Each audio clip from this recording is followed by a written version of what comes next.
미국 채금리에 대해서 시장이 또 너무 호들갑 뜨는 건 아닌가 그런 생각도 좀 들어요. 자본시장 활성화가 이번 차기 정부에는 아마 굉장히 핵심적인 그런 정책의 중심이 될 거다.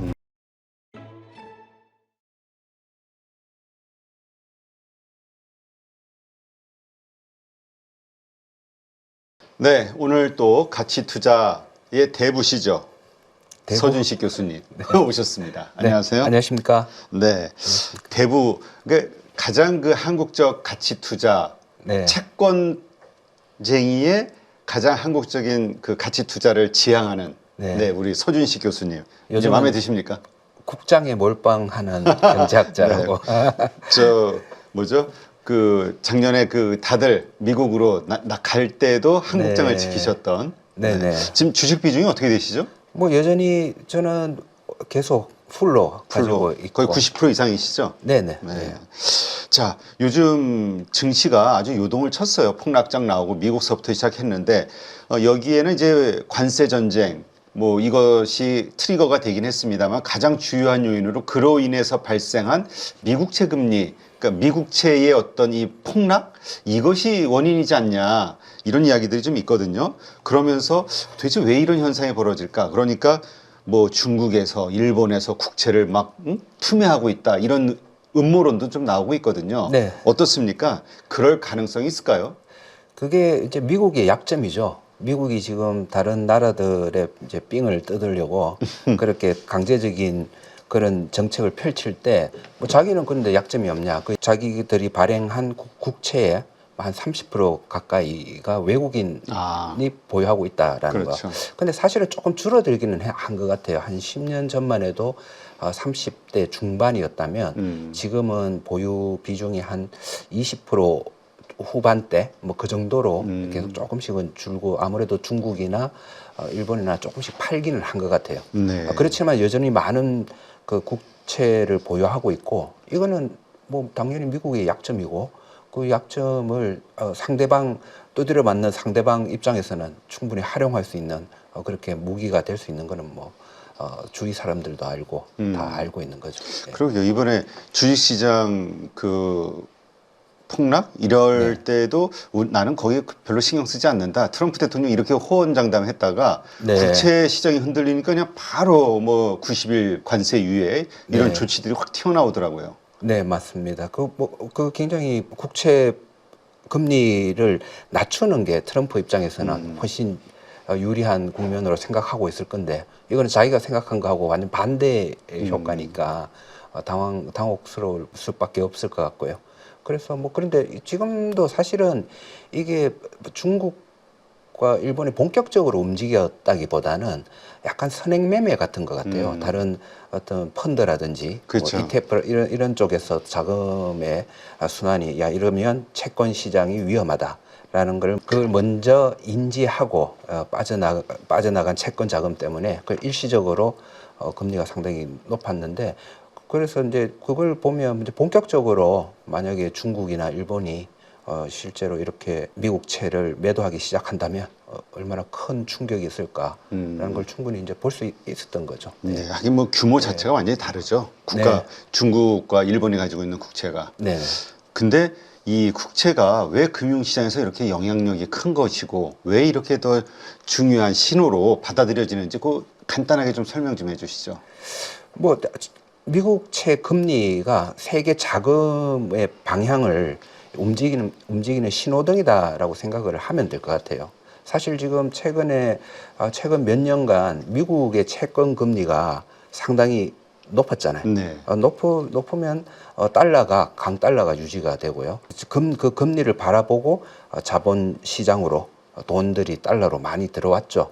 왔기 때문에 상대적으로 뭐 우리나라 같은 경우 아니면 다른 나라 같은 경우는 자금이 미국 시장으로 많이 이동하는 그런 과정을 겪었고 지금은 조금 너무 과도할 정도로 미국 자본 시장에 돈이 지금 많이 있는 이런 상황에서 또 국채 금리가 그렇게 뭐 높아질 경우 세계 자금의 이동이 또 더 계속 안 그래도 지금 치우쳐 있는데 더 치우칠 수 있다는 뭐 그런 우려도 있겠지만은 또 두 번째로는 이게 그 미국 정부로서는 부담이잖아요. 그렇죠. 그 비용이 이자. 계속 증가하고 그렇게 하면 지금 미국은 다른 문제는 크게 없는 것 같아요. 다른 문제 뭐 경제 부분이라든지 뭐 고용이라든지 이런 건 없지만은 제가 생각하는 미국의 문제는 너무 좀 이런 이 미국 쪽에 돈이 몰리면서 발생한 좀 일부 거품들, 네. 주식 거품이나 이런 쪽을 어떻게 하면 소프트 랜딩을 잘 해가느냐. 지금 저는 일련의 그런 과정에 있다라고 보고 있기는 한데요. 그런 것과 그 다음에 이제 미국 정부의 부채 문제, 이게 가장 큰 문제인데 이 부채 문제를 어떻게 하느냐라는 그런 문제가 미국에도 중요하고 그게 당연히 세계 경제에도 중요한 문제인데 그게 미국 금리가 너무 그렇게 과도할 정도로 튀어버리면 네. 그 문제 해결을 하기가 참 어려워지는 난망해지는 그런 상황에 빠지기 때문에 그렇다고 생각합니다. 네. 근데 아까 말씀하셨듯이 이게 무기인 거, 미국에 네. 아픈 충격을 줄 수 있는 무기라는 걸 확인은 했지만 네. 중국과 일본이 과연 그 무기를 쓸 수 있을 것이냐. 왜냐면 쓰는 순간 자기도 손해를 큰 재산상의 손해를 보는 거잖아요. 그럼에도 불구하고 할 만한 전략적 가치가 있다고 보세요? 그거는 이거를 자 지금부터 공격이야 해서 뭐 마구 의도적으로 팔아내는 것보다는 사실 그 1기 트럼프 정부 때부터 좀 전에 말씀드린 것처럼 그 미국채 비중이 해외 비중이 줄어들고 있거든요. 네. 중국 같은 경우는 한 10% 줄어들었을 것 같아요. 지금 한 전체 외국인 보유의 한 10% 정도일 것 같은데 그렇게 점진적으로 그렇게 해외 투자가 줄어들고 있고 그렇다면 미국의 금리 수준이 그렇게 적정 금리보다 그리고 미국이 의도하는 금리에 비해서 좀 계속 높은 수준을 유지할 수밖에 없고 그런 것들이 또 중간에 물량이 뭐 이게 꼭 굳이 이건 공격이야라는 게 아니더라도 무기로 활용하는 게 아니더라도 채권을 매도할 때는 또 시장에 충격이 있을 것 같고요. 네.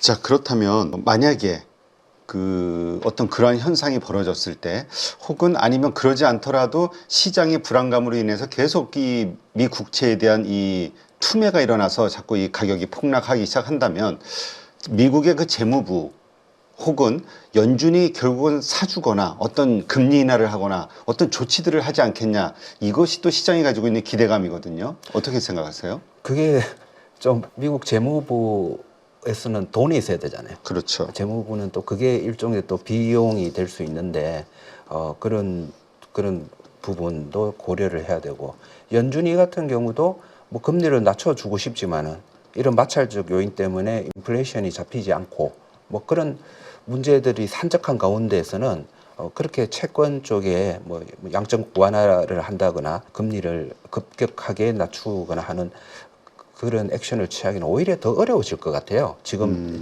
트럼프 정부의 액션으로는. 그래서 저는 미국에서 할 수 있는 지금 방법은 일부 그 금융기관들의 그 국채 보유에 대한 그 위험 비율 같은 거를 좀 조정해주면서 좀 국채는 BIS 비율에서 조금 완화시켜 줄 테니까 조금 더 사도 돼. 뭐 이런 식의 그런 규제 조치 뭐 그 정도 말고 직접 그런 비용을 코스트를 들이면서 하는 거는 좀 어려운 부분이 많다고 생각을 합니다. 네. 근데 만약에 지금 어쨌든 기준금리가 지금 4.5인가요? 그렇죠. 미국의 네. 기준. 이 정도 수준이면은 만약에 이 국제시장이 흔들렸을 때 파격적인 어떤 금리나 코로나 직후에 이렇게 할 만한 금리적 그 어떤 그 상황, 이것이 연준이 가지고 있는 그런 상황은 되는 거죠. 금리 인하를 할 수 있는 여력은. 지금 경기 부분은 이렇게 지금 마찰적인 요인들이 생기면 지금 경기 침체 얘기하는 사람들이 그렇죠. 많잖아요. 그러면 경기는 나빠질 건데 또 이 문제가 인플레이션이 어떻게 될지 모르는 인플레이션에도 굉장히 부담이 되는 또 정책이기 때문에 오히려 지금 연준이 입장에서는 금리 낮추는 그 방향성을 그렇게 강하게 펼칠 수는 없는 쪽으로 지금 보여지고 있거든요. 네. 지금 관세가 이렇게 되면 인플레이션을 어떻게 될지 모르니. 잡을 수 있는 데는 연준이밖에 없는데 그러니까 오히려 저는 지금 저도 뭐 다른 분들과 마찬가지로 그 트럼프 지금 정부의 정책 이 관세 부분이 이해가 잘 안 돼요. 자기를 막 자회하면서 돈 뜯으려고 하는 뭐 그런 그러네. 예, 나 자해하면서. 예, 뭐, 야, 너 돈 가진 거 좀 있어, 좀 내놔봐 하면서 자기를 막 때리는 것 같은 예, 그런 느낌을 받아요. 그래서 이거는 저는 사실은 저는 뭐 제 입장에서는 일종의 해프닝. 정도로? 이거 계속 지속되기는 어려운 거고 이런 마찰적인 부분이 좀 있으면서 어떻게든 해결이 될 거고 제가 정말 저렇게 가면 그렇게 하면 오히려 미국 입장에서는 불리한 것들이 너무 많기 때문에 저는 그게 결론적으로는 지금 트럼프 정부가 원하는 쪽으로 가기는 힘들 것이다 그렇게 보고 있습니다. 네, 지금 뭐 중국이 버티기로 들어갔고 그리고 뭐 베센트 장관도 네. 설마 중국이 이렇게 큰 손해를 보면서 하지는 않을 것이다 이렇게 좀 낙관적으로 보는 것 같아요. 국채를 투매하지 그런가요? 않을 것이다. 예. 네네. 예. 하여튼 그러한 이러한 시각들, 그러니까 결국은 그냥 봉합 정도로 갈 것이다. 지금의 좀 복잡한 네. 이 상황들은. 네. 좀 뭐 그렇게 되어야 되겠죠. 그렇죠. 안 그러면 진짜 네. 큰 일이 나겠죠. 네. 근데 어쨌든 지금 재무부가 이제 뭔가 이제 개입을 해야 되지 않겠냐. 연준은 네. 말을 안 들으니까 뭐 이런 네. 시장의 이야기들이 좀 있는 것 같은데 재무부가 가지고 있는 카드가 있나요 지금? 글쎄요, 저는 아까 좀 전에 말씀드린 금융기관들에 대한 그런 규제를 조금 채권의 그 위험 비중 뭐 이런 걸 조금 조절해 준다든지 뭐 이런 거 말고는 크게 하긴 뭐 어제 없을 것 같아요. 예. 그 채권 담보 비율을 넓혀준다고 네네, 더 그런 많이 쪽으로. 매입할 수 있게 네네. 그러니까 검토한다라는 이야기가 나왔다고 하더라고요 뉴스가. 네, 하지만은 직접 어떤 액션을 취하기는 좀 어려울 것 같습니다. 그럼 연준은 파월 의장은 내년이 임기 만료인데 이 트럼프 대통령의 이 관세 전쟁 이것으로 촉발된 여러 가지 경제 상황 혹은 압력 이런 것들을 무시하고 계속 중립적 입장을 취할 거라고 보시나요? 지금으로서는 어쩔 수 없죠. 예. 인플레이션 때문에. 예, 제가 연준이 의장이라도 이거는 만약에 관세 실행하면 금리를 올려야 될지도 모르겠는데 이런 생각을 할 것 같은데요. 오히려 네. 낮추는 게 아니라. 네네. 그렇군요. 하여튼 이러한 상황들 때문에 지금 달러 가치가 뭐 인덱스 100을 깼고 내려갔다 뭐 이런 얘기들이 나오던데 이런 달러 가치의 하락 어떻습니까? 이것이 미국이 신뢰도 이것이 글로벌리 깨지는 하나의 징조, 패권이 약해지는 징조로 보시는 분들도 있던데요. 네. 기축통화로서의. 뭐 지금 뭐 중국과 경쟁 속에서 저는 뭐 이루어지고 있는 여러 과정 중에 하나라고는 보고 있고요. 사실 그 미국의 달러가 너무 좀 최근에 고평가돼 있잖아요. 좀 전에 말씀드린 것처럼. 그래서 저는 지금의 고평가된 달러가 어느 정도 좀 추스려지는 게 맞다. 네. 이렇게 생각을 하고 있고요. 그래서 좀 오히려 지금 방향으로 가는 게 좀 맞지 않을까. 약달러를 제 생각에는 트럼프도 원하고 있지 않나요? 그쪽도 약달러는 원하고 있고. 그래서 요거는 뭐 그렇게 달러가 약세로 가는 거를 가지고 뭐 미국이 약해진다 뭐 이렇게 본다기보다는 요 과정을 통해서 좀 그런 불균형이 조금 요거는 추스려질 수 있는 요인이 된다 그렇게 생각을 합니다. 그러니까 이건 뭐 신뢰 뭐 이런 큰 범위로 볼 게 아니라 미국이 트럼프 대통령이 원하는 방향의 그 가치 조절이 일어나는 것으로 본다. 예, 약달러는 뭐 그 정도로 보고 있고요. 오히려 뭐 그 정말 그 관세 문제 이거 심각해진다면 그때의 그 달러 약세는 좀 그런 식으로 생각을 해봐도 될 것 같지만은 지금은 아직은 아닌 것 같습니다. 아니다. 예. 어떻습니까? 지금 그 재무부 혹은 연준이 국채 매입을 해야 되지 않냐라는 시장의 어떤 이야기 네. 그리고 또 가능성 이게 좀 자꾸 커지고 있는데 네. 어떻게 보세요? 가능성을? 저는 말씀드린 것처럼 금리 인하와 똑같은 그걸 할 수 없다. 네, 강하게 실행하지는 못할 것 같습니다. 그렇다면 어쨌건 뭐 이렇게 그리고 사실 지금 채권 금리가 조금 그러니까 뭐 4% 초반대에서 뭐 10년짜리 기준으로 할까요? 네. 뭐 그걸 한다면 4% 중반 정도도 그렇죠. 아직 4점 살짝 튀었는데 네. 지금 한 2, 3년 정도 되는 기간 동안 미국 국채 금리는 굉장히 박스권에서 움직이고 있거든요.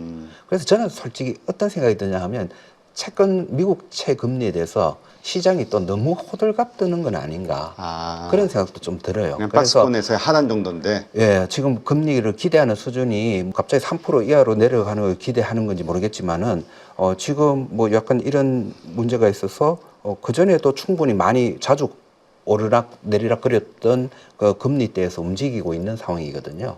그 상황인데 뭐 이것 때문에 뭐 재무부가 채권을 매입을 해야 된다 하고 뭐 그 연준이가 금리를 인하해야 된다. 저는 좀 그렇게까지 보는 건 아닌 것 같습니다. 예, 자율적으로 시장에서 일단은 지금 최근에 움직인 그 박스권을 뚫고 더 큰 폭으로 움직임이 있다면 좀 심각성이 커지겠지만은 지금 뭐 어느 정도 그 안에서 지금 현재 수준에서 이렇게 가격이 움직이고 있는 거는 그렇게 크게 요거 자체로 우려해야 될 거는 아니라고 봅니다. 예. 그렇다면 이로 인해서 발생되는 미국 증시도 뭐 폭락하고 뭐 변동성이 하루에도 뭐 장난이 아니니까 네. 이런 것들 이거는 그냥 지나가는 해프닝 정도로 봐야 된다. 미국 증시도 이렇게 보시나요? 네, 저는 일단 미국 경제에 대해서는 해프닝으로 보고 있고요. 그리고 전에부터 저는 좀 계속 주장했던 게 가장 저보고 시장에서 걱정되는 게 뭐냐라고 물으면 뭐 경제나 이런 부분 다 괜찮은데 문제가 미국 증시 버블이다. 이거를 너무 이 버블을 계속 유지하기는 어려우니까 소프트 랜딩 하면서 좀 점차적으로 좀 밸류가 좀 꺼지는 그래서 너무 고평가된 부분에서 좀 벗어나는 이런 시점이 올 것인데 그럴 때 내가 어떤 식으로 액션을 해야 되는지 참 그거는 좀 걱정이다. 이런 말씀을 자주 드렸거든요. 그런데 저는 지금 보면 이게 일단은 조금 일종의 해프닝이고요. 그리고 그래서 경제에 크게 장기적으로는 영향을 끼치는 쪽은 아닌 것 같고요. 하지만 정시는 뭐죠? 울고 싶은 사람 뺨 때리는 때린다. 식으로 어느 정도 조정을 해서 소프트 랜딩 하는 쪽으로 가는 쪽으로 그렇게 되지 않을까 생각합니다. 그러니까 그 전제는 이 관세 정책도 어느 정도 협상이나 이런 걸 통해서 수그러지는 쪽으로 그렇게 보고 있습니다. 네, 그렇군요. 근데 그 미국 재무장관이죠. 베센트는 강달러 정책을 지지한다. 우리 트럼프 임기 내내. 네. 이런 이야기를 했었단 말이에요. 공언을 했었는데 네. 시장이 안 믿는 것 같아요. 트럼프는 그래도 약달러를 원할 것이야. 왜 이런 현상들이 벌어지는지 모르겠어요. 아무래도 무역 지금 너무 그 자본 시장은 미국에 치우쳐져 있고 또 무역 수지 차원에서 지금 그 달러는 그렇게 유리한 쪽은 아니거든요. 아니라서 뭐 이런 것도 급격한 움직임을 원하지는 않겠지만은 지금보다도 더 강한 쪽에 달러 정책은 펼치면 계속 부담이 가는 거죠. 예, 사실은 지금 계속 야 너희 나라 회사 우리나라에서 생산해, 우리나라에서 공장을 지어 이런 쪽으로 그 강달러의 그 부작용을 조금은 그 해소를 하는 듯하지만은 이게 전반적으로 이런 강한 달러 구조에서 그 무역 수지 같은 경우 그런 것들 쪽에서는 계속 그 마이너스가 올 수밖에 없거든요. 네. 예, 그래서 어느 정도 과도한 국면을 좀 벗어나서 좀 추스르는 게 맞다 이렇게 생각합니다. 네, 그렇군요. 지금 그렇다면 앞으로 이 환율 지금 이제 한 1,430원대까지 뭐 전후로 내려온 것 같은데 앞으로의 환율 거기에 따른 이 금리의 변화 어떻게 보세요? 말씀드렸듯이 저는 이제 달러는 좀 약간 하향 안정화되는 저는 가치 투자자이기 때문에 비싸다 싸다 이걸로 저는 판단을 하잖아요. 살지 그래서 말지는. 그것도 그렇지만은 비싼 국면에서는 이제 다시 정상적인 가격으로 회귀할 것이다라는 그런 기대를 가지고 항상 말씀을 드리는데 아직도 여전히 미국 달러는 비싼 국면이고 적어도 좀 1,300원 초반까지는 조금 제가 앞으로 향후 한 1년 2년을 본다면 그 정도까지는 내려오는 게 맞고 그렇게 내려간다면 또 가장 또 부담스러운 쪽이 유럽이거든요. 유럽도 지금 최근에 상당히 그 유로화가 강세를 보였는데 이것도 함께 저는 좀 1,400 지금 1,600원 정도인가요? 그런 것들이 1,400원대로 그렇게 조금 하향하는 쪽으로 움직여 가는 게 맞을 거다. 지금 서로 미국이나 유럽의 그 경제 체력 경제력이나 이런 걸 고려했을 때는 뭐 그 정도 봐야 된다 생각합니다. 네. 지금 아까 인플레이션에 대한 우려를 이야기하셨는데 그럼에도 불구하고 연준이 만약에 금리 인하 혹은 유동성 완화 정책을 내놓는다면 네. 증시에는 일단 이것이 호재가 될까요? 아니면 오히려 악재가 될까요? 글쎄요, 저는 그런 액션은 잘 없을 거지만은 만약에 있다면 그렇다는 거죠. 그러면 관세 문제가 계속해서 심화되고, 네. 그다음에 이런 거를 추스르기 위해서 연준이 금리를 인하하고 이런 상황은 만약에 온다면 저는 좀 굉장히 좀 심한 인플레이션 충격이 있지 않을까. 오히려 시장은 그거에 네. 대한 우려로 더 안 우려가 좋아질 수 또, 있다. 예, 그리고 금리를 인하하더라도 그게 추세적이고 장기적이라고 예상하는 사람은 별로 없을 것 같습니다. 다시 상황 때문에 네. 다시 인상을 올라갈 시킬 수밖에 가능성이 없다. 크다. 예, 네. 그렇게 한 거는 아마 좀 연준의 실책이다라고 평가할 것 같습니다. 네, 알겠습니다. 하여튼 요 국채 금리, 미국채 금리와 관련된 일련의 여러 가지 상황들, 그 다음에 그 앞으로의 이 상황들이 어떤 식으로 전개될 것인가에 대한 그 전망을 해본다면 네네. 지금 교수님이 말씀하신 대로 좀 그렇게 보수적으로 볼 수밖에 없다. 이렇게 좀 정리가 되는군요.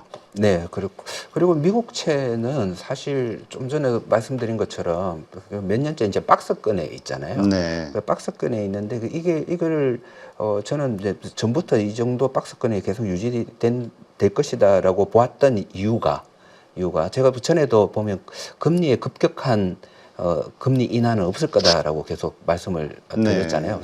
시장은 굉장히 과도하게 인하를 생각하고 있지만 그런 부분이 일단 미국의 잠재 성장률 같은 게 한 4% 정도 지금 되고 있고요. 네. 그리고 물가도 그렇게 급격하게 하락하는 모습을 보이지 않는 이런 형국에서는 금리 수준 자체를 그 4% 이하로 내린다든지 하기가 조금 지금은 어려울 것 같아요. 어렵고 그렇지만은 또 그 장기 금리가 5% 이상 갔을 때 그걸 또 미국 그 경제가 그거를 견딜 수 있는 체력이냐 하면 또 그것도 아닌 것 같아요. 그래서 제가 한 5% 정도 만약에 장기 금리가 5% 정도까지 갔을 때는 좀 매수를 검토를 하고 4% 정도까지 가면 뭐 보유하거나 장기적으로 보유하거나 아니면 좀 매도하거나 뭐 그런 쪽으로 생각을 하는 게 맞다라고 봤는데 요 견해는 앞으로도 계속될 것 같아요.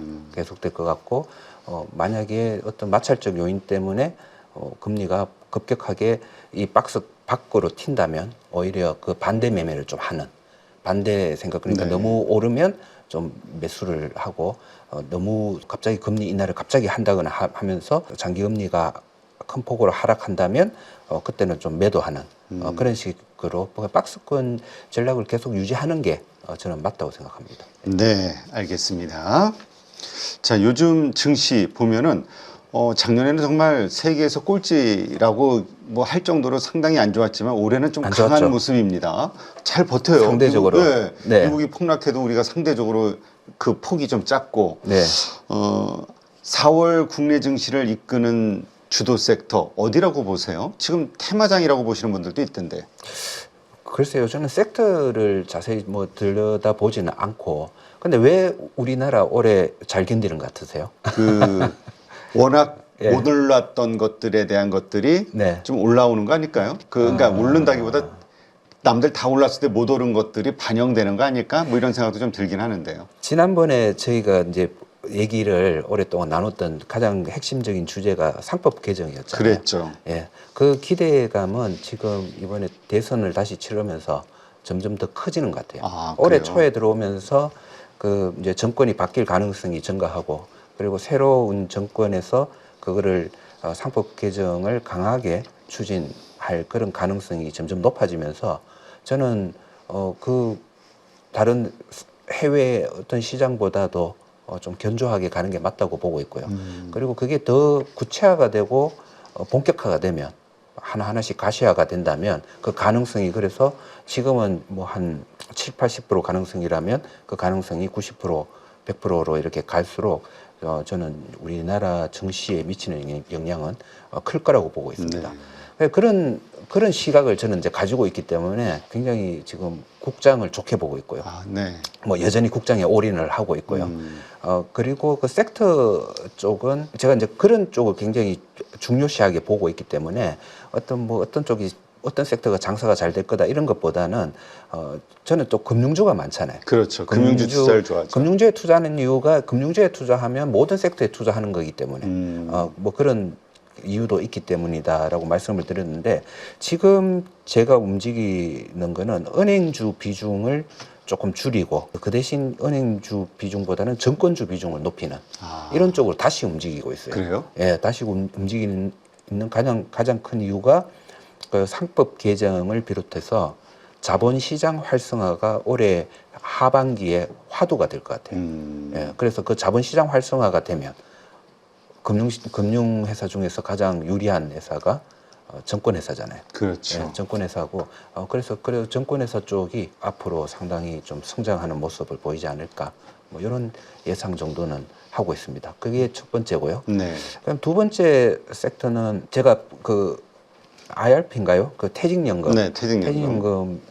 퇴직연금에서 제가 개인적으로 투자하고 있는 거는 최근에 전부 밸류업 지수 펀드로 예, 그쪽으로 다 몰아서 그래요? 놓고 있는 중입니다. 왜냐하면 이게 상법 개정이나 자본시장 활성화 이게 구체화되기 전에 효력 발효가 되기 전에는 마지막으로 좀 그 대주주들의 전행들이 좀 발생할 가능성이 좀 있거든요. 네. 지금 이제 상법 개정 되고 나면 유상증자 하기 걸렸으니까 지금 유상증자 하자.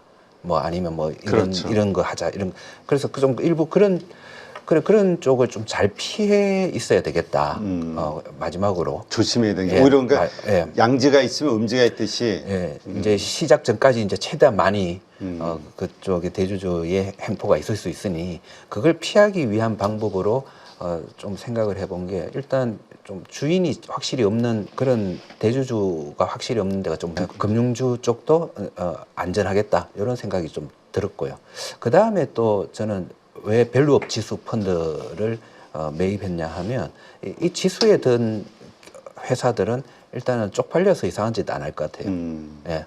그래서 최소한 예. 그래서 요 정도는 괜찮을 것 같고 그리고 이제 실제로 그 하나하나 절차가 계속 진행이 되면 가장 수혜를 입을 수 있는 것들을 아무래도 거래소 입장에서는 그런 걸 뽑아놨겠죠. 어차피 ETF니까 제가 직접 고르지 못하는 거기 때문에 그런 쪽을 좀 그런 쪽에 상향 가능성이 높다, 수혜를 입을 가능성이 높다라고 보고 있고, 네. 그 다음에 세 번째 섹터는 지금까지는 제가 기본적으로 배당도 많이 주고 그리고 자사주 매입도 잘하고 뭐 이런 주식을 선호했다면 네. 가장 지금 소액주주와 대주주 사이가 안 좋은 회사들도 눈여겨볼 필요가 있다고 보고 있습니다. 최악인 회사들 최악의. 그래서 지금 소송하고 있고 뭐 이런 회사가 있으면 그쪽은 완전 턴어라운드 될 가능성이 높다. 그래서 네. 많이 좋아질 가능성이 높기 때문에 회사 돈은 잘 버는데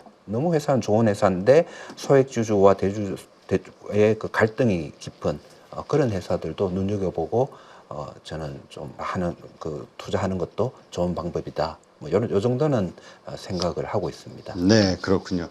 그 밸류업 지수 ETF 우리 나왔을 때 비판을 많이 했는데 비판 많이 했죠. 그렇죠. 왜냐면 왜 이게 거기에 들어가냐 이 종목이. 예.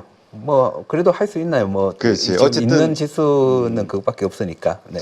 알겠습니다. 근데 올해 우리 한국 증시가 상법 개정에 대한 뭐 기대감이 됐든 아니면 작년에 못 올랐던 것들에 대한 어떤 정상화 과정이 됐든 어떤 이유로인가 올해는 좀 강할 것이다라고 보는 분들이 좀 많은 것 같아요. 미국장보다도.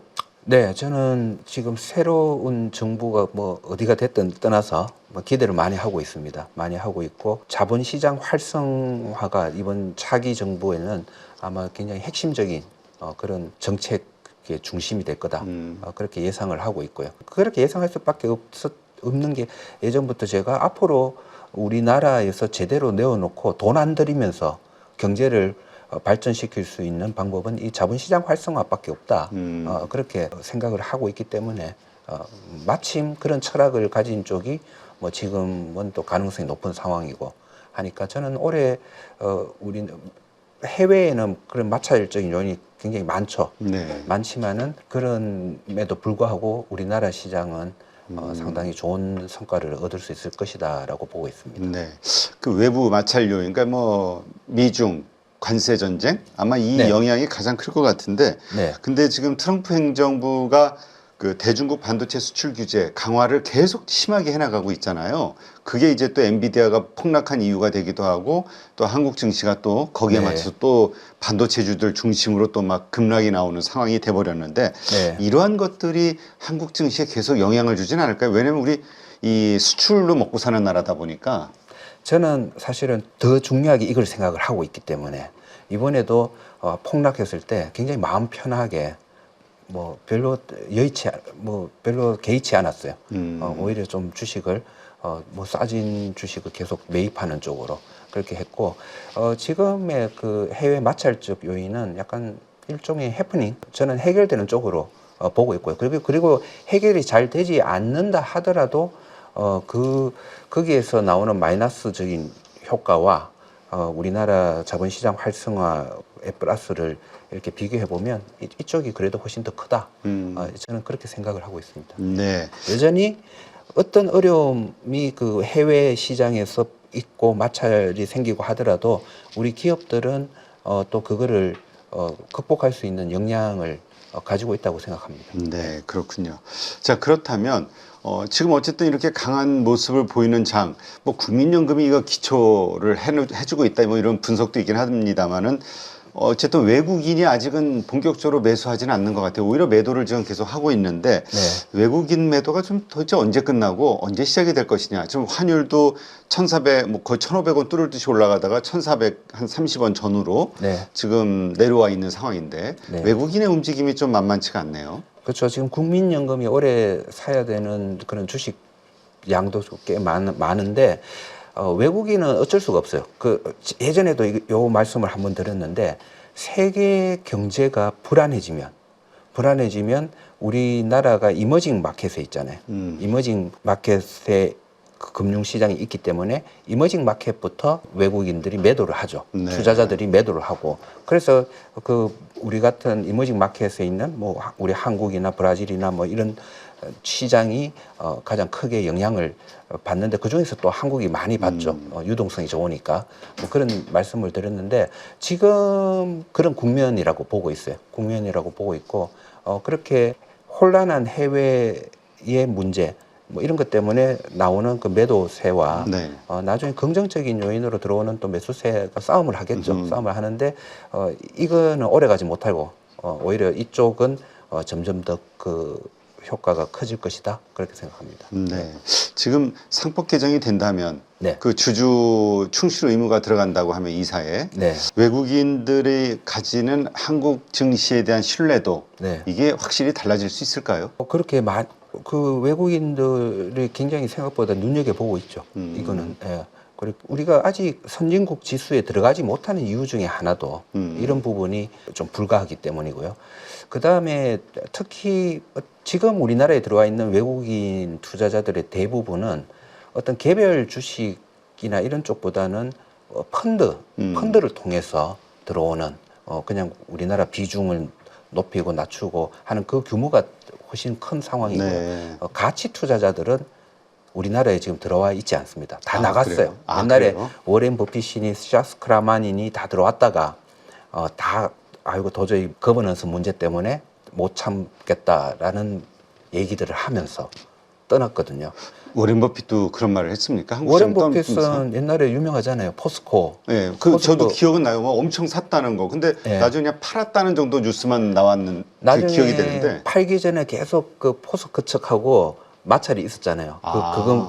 그거마저 마음대로 하면 나 다 떠나겠다 뭐 이런 얘기를 하다가 계속 어떤 부분에 마음에 안 드느냐 그런 얘기는 했었고 그런데도 계속 그 당시 포스코가 다행히 대우조선 해양은 인수하지 않았지만은 상당히 많은 자회사들을 만들어 버렸잖아요. 그런 것들이 마음에 들지 않는다고 했는데 결국은 그렇게 그랬군요. 그렇다면 어쨌건 그런 가치 투자자들이 이제 다시 들어올 들어올 것이다. 예, 왜냐하면 싼 주식들이 워낙 많으니까. 그렇죠. 한국이 지금 PER 밸류로 보면 글로벌리 상당히 싼 편에 들어가는 거죠.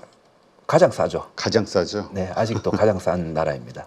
지금에도. 근데 어떻게 좀 잘 될까요? 왜냐면 이번에 어쨌든 올라갔는데 기업들에서 원체 뭐 정경련에서 시작해가지고 뭐 반대했었고 네. 공동성명 기업 그 대표들 나와서 경영진들 나와서 이러면 기업 못한다 네. 발표하고 호소하고 결국은 이제 거부권 행사하면서 그 안 됐는데 네. 하여튼 그래도 본회의 통과를 했고요. 했다는 것 자체로 예, 이제 거부권 행사로 무산됐지만은 몇 달 뒤에는 그 거부권 행사는 없을 거로 생각합니다. 자 그렇다면 지금 우리가 이 주주와 기업가 가장 좀 괜찮은 사례로 메리츠 금융을 케이스로 꼽는 것 같아요. 훌륭한 회사죠. 네. 이게 실제로 그런 식으로 했을 때 기업가들이 걱정하는 기업 경영하기가 어렵다 아니면은 이익에 네. 오히려 좀 반해진다 성장에 도움이 안 된다 이런 논리들 이게 이 메리츠 금융 사례로 뭔가 반박이 될 수 있을까요? 메리츠 금융 사례가 아니고요. 그거는 해외 유수 기업들을 사례로 충분히 반박할 수 있는 거죠. 워낙 만약에 많으니까. 지금 그런 대주주 측에서 생각하는 주장하는 그 말이 맞다면 그럼 다른 나라들은 어떻게 저렇게 기업을 잘 영위하고 있고 잘 주주들도 서로 상호 그렇게 잘 되고 있는지 관계가 뭐 그런 걸로 볼 수 있는 거죠. 근데 이번에 그 정경련이라든가 기업들에서 하여튼 반대 논리를 했던 게 해외에서도 이렇게 주주를 이렇게 박아놓는 나라는 없다. 뭐 한국만 이렇다. 이걸 내세웠었거든요. 주주를 그러니까 이사의 충실 의무를 네. 회사가 아니라 주주로 하는 거는 한국밖에 없다. 그거는 전혀 아니에요. 제가 그전에도 뭐 그랬죠. 여러 군데에서 수차례 얘기했듯이 미국의 상법으로 통하는 뭐 델라웨어법 네. 여기는 분명히 규정이 돼 있고요. 주주로. 예, 그리고 다른 나라 같은 경우는 주주라는 말이 확실히 들어 있지는 않아요. 그냥 회사라죠. 회사. 하지만은 우리가 당신 나라를 위해서 일할 것이냐 했을 때 당연히 나라와 국민을 위해서 일하는 거잖아요. 그렇죠. 그렇게 다 판례가 다른 나라들은 다 되어 있기 때문에 회사라고 그러면 다 회사 플러스 주주라고 법에서 인식을 하고 있는 거고요. 우리나라만 그런데 회사와 주주가 다르다고 대법원 판례가 있기 때문에 이거를 그렇다면 이거를 상법에 넣어야 된다라고 그렇게 얘기를 하고 있는 거죠. 지금 자본시장법 개정안 네. 이것만 가지고도 충분하다라는 반대 논리가 있거든요. 예, 그렇게 하위법으로 개정해서 할 수도 있죠. 예, 그럼 조항을 한 1,500개 정도 만들면 가능하지 않을까. 발생할 수 있는 여러 그 예. 상황들에 대한 규제를 예. 하나씩 다 핀셋처럼. 네. 근데 그러려면 엄청나게 많아진다. 그렇죠. 이거는 굉장히 선언적인 거거든요. 그 상법 개정은 그냥 우리나라는 민주주의 공화국이다. 이렇게 선언하는 것처럼 선언을 하면 이제 그걸 가지고 이게 민주주의에 해당하느냐 안 해야 되느냐 그런 거를 판단을 다른 법들이 그 기준에 맞춰서 다 만들어질 수 있듯이 이것도 그런 굉장히 선언적인 저는 법규라고 생각합니다. 네, 그렇군요. 뭐 소송이 엄청나게 걸릴 것이다. 이거 아니요. 반대 논리 엄청 하던데. 소송 저는 그렇게 많아지지 않을 거라고 생각합니다. 이게 있잖아요. 처음에 우리 그 동인도 회사라는 세계 최초의 주식회사가 만들어질 때부터 이 이사회 제도가 있고 감사라는 제도가 있어요. 네. 그 감사가 하는 역할이 있거든요. 그 감사가 하는 역할이 뭐냐 하면 이거는 소액주주들한테 손해가 가는 이사회의 결정이 소액주주에게 나쁜 영향을 주는 이런 것들은 안 된다 하고 그거를 그 자체적으로 컴플라이언스를 하는 거죠. 네. 하는 그 역할을 하는 감사가 있는데 지금은 그 역할을 하는 감사가 없잖아요. 그렇죠. 분명 자리는 분명히 있는데 뭐 하는지 모르겠지만 그냥 회사 기업가의 그 네. 지인들 아니면 가까운 편한 사람들. 예, 없어요. 하는 일이 없어요. 그분들한테 하는 일을 이제 주는 거죠. 이게 상법이 개정되면 그 감사 역할을 가지신 분들은 이사회에서 결정되는 의사 결정이 이거는 대주주한테만 유리하고 소액주주한테는 손해야. 이런 것들은 그런 법적 위험이 있으니 다시 제고하시는 게 좋겠다라는 의견을 그런 것들을 분석하거나 하는 역할을 하게 되겠죠. 네. 네. 자, 그렇다면 이 상법 개정 이거 말고 네. 또 한국 증시의 이 코리아 디스카운트라는 용어를 없앨 수 있는 개선안들이 있다고 하면 네. 해야 될 점들이 있다면 또 어떤 것들이 있을까요? 저는 아마 새로운 정부는 요거까지도 염두에 두고 있다고 저는 거의 확신을 하고 있는데요. 그 다음에는 중요한 것은 세법입니다. 세법. 예, 세법이 우리나라의 세법 자체가 자본시장에 너무 좀 불리한 그런 그리고 거버넌스 문제에 너무 불리하게 만들어져 있기 때문에 그런 쪽도 손을 볼 것 같아요. 그래서 뭐 배당과 관련된 배당, 것들. 분리과세 사실 이런 모든 것들이 우리도 다른 나라들처럼 하자라는 건데 그래. 배당에 대한 분리과세라든지 이런 것도 저는 계속 연결될 것 같고요. 그 다음에 예전부터 계속 제가 주장한 게 이제 제발 한국거래소를 기재부의 손에서 좀 놔줘라. 좀 정말 다른 나라들처럼 그런 개별 법인으로서 자기들의 역할을 충실히 좀 수행할 수 있게 하는 거. 저는 요거까지도 생각을 하고 있습니다. 저도 기억이 나는 게 많은 분들이 원하는 게 이 거래소를 해외에 개방을 해서 네. 정말 다른 거래소들이 막 지금 뭐 투자하고 뭔가 합종 교류가 되고, 연행을 네. 하고, 네, 그렇게. 그래서 하는 거죠. 많은 투자자들 자본을 끌어들일 수 있는 네. 홍보할 수 있는 매개 수단이 되고 뭐 이런 얘기를 들었던 게 기억이 나요. 예, 다른 나라들 다 한 거고요. 지금 다른 예를 나라도 그렇게 하고. 들어서 세계 최초의 그 거래소가 암스테르담 거래소잖아요. 네. 지금 암스테르담 거래소라는 이름이 없습니다. 음, 지금은 유로스탁이라는 유럽 전체 여러 나라들이 동시에 가지고 있는 그 거래소의 한 지부죠. 그런 식으로 지금 막 엮여가 있거든요. 네. 그런 식으로 엮여야지 서로 더 효율적으로 투자를 할 수 있고 좋은 회사는 더 많은 자금을 받을 수 있고 이렇게 자본시장 쪽으로 돈이 들어올 수가 있고 그렇게 되는 거죠. 그럼 미국도 뭐 마찬가지고요. 네. 그렇죠. 근데 한국에서는 그렇게 해외로 개방하기보다는 스스로 뭔가 자꾸 안에서 개선점을 찾겠다 하면서 여러 가지 것들을 만드는데 이번에 만든 게 대체거래소 뭐 요거 만들면서 네네. 글쎄 나중에 이게 어떤 조금, 예. 결론이 나올지 모르겠는데 지금 다들 불편해하고 더 안 좋아하는 것 같아요, 투자자들이. 네. 근데 이거는 좀 필요한 수순이거든요. 아, 그래요? 네. 어떤 면에서요? 한국 거래소가 독점이 아니어야 돼요.